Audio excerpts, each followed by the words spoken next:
सर्वसामान्य नागरिकांना महागाईचा आणखीन एक मोठा झटका बसलाय। एका बाजूला अमूल आणि मदर डेअरीनं दुधाचे दर वाढवलेत, तर दुसऱ्या बाजूला मुंबईत सीएनजीच्या दरातही 2 रुपयांची वाढ करण्यात आली आहे।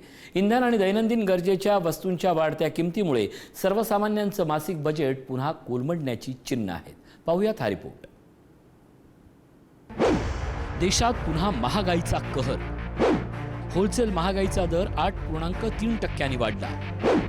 42 महिन्यातला उच्चांक गाठला। दुधाचे आणि सीएनजीचेही दर कडाडले। सर्वसामान्यांची चहूबाजूनं कोंडली।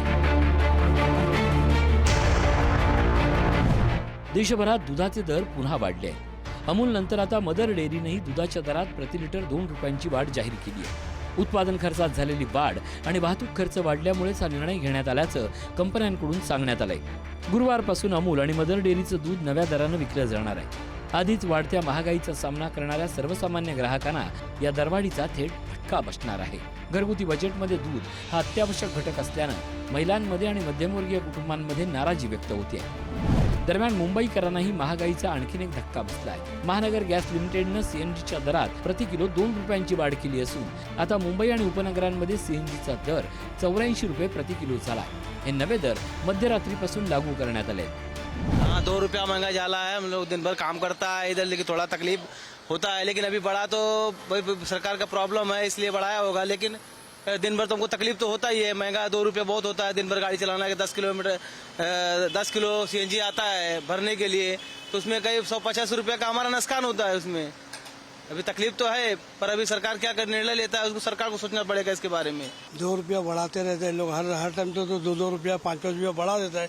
और सीएनजी का रेट बढ़ता है, लेकिन मीटर तो अभी हम लोग का जो है 31 ही चल रहा है मैडम। आता खिशाला परवडतंय का? अभी काय परवडणार ना, अभी हमें काय करणार बोला तुम्ही। खरं नाही वाटत हे। काय करणार माणूस, गरीब माणूस काय करणार? खिशाला काय भटका आहे बघा, खाली आमचे खिसे खाली आहे। व्यावसायिक सिलेंडर तब्बल 993 रुपयांनी महागल्यामुळे आणि मुंबईत तर त्याचा दर 3024 रुपयांवर गेल्यामुळे व्यावसायिक क्षेत्रामध्ये फार मोठी महागाई निर्माण झालेली आहे। एका बाजूला आंतरराष्ट्रीय बाजारात कच्च्या तेलाचे भाव वाढल्यामुळे तेल कंपन्यांना मोठा तोटा होऊ लागलेला आहे आणि कदाचित 1-2 दिवसात म्हणजे 15 मे नंतरही केंद्र सरकार डिझेलच्या दरामध्ये साधारणपणे 4 ते 5 रुपयांची प्रति लिटर वाढ करेल अशी अपेक्षा आहे। त्याचप्रमाणे पेट्रोलच्या दरामध्ये सुद्धा वाढ होण्याची शक्यता आहे। पश्चिम आशियात सुरू असलेला संघर्ष, इराण अमेरिका तणाव आणि जागतिक ऊर्जा बाजारातील अस्थिरता यामुळे गॅस खरेदीचा खर्च वाढल्याचं कंपनीनं स्पष्ट केलंय।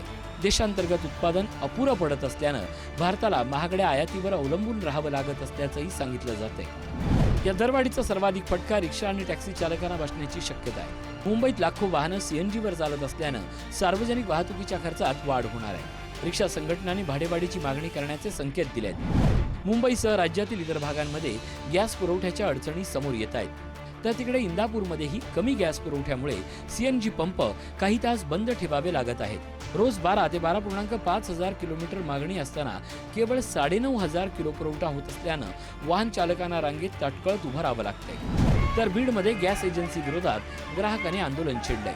पैसे भरूनही गॅस सिलेंडर मिळत नसल्याचा आरोप करत ग्राहकांनी एजन्सीसमोर ठिय्या आंदोलन केलंय।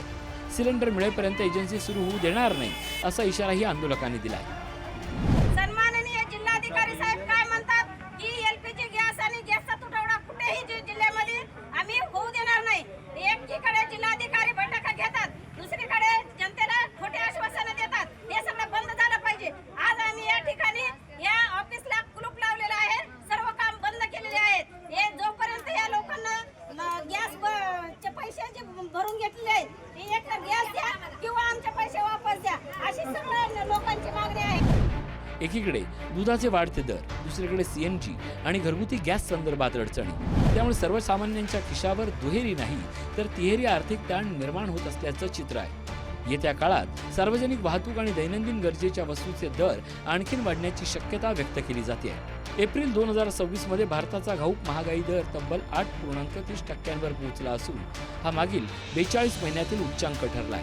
मार्च महिन्यात हा दर 3.88% होता, मात्र एका महिन्यातच त्यात मोठी वाढ झाली आहे। इंधन आणि ऊर्जा क्षेत्रातील महागाई 1.5% थेट 24.71% गेल्यानं महागाईत मोठी उसळी उडाली आहे.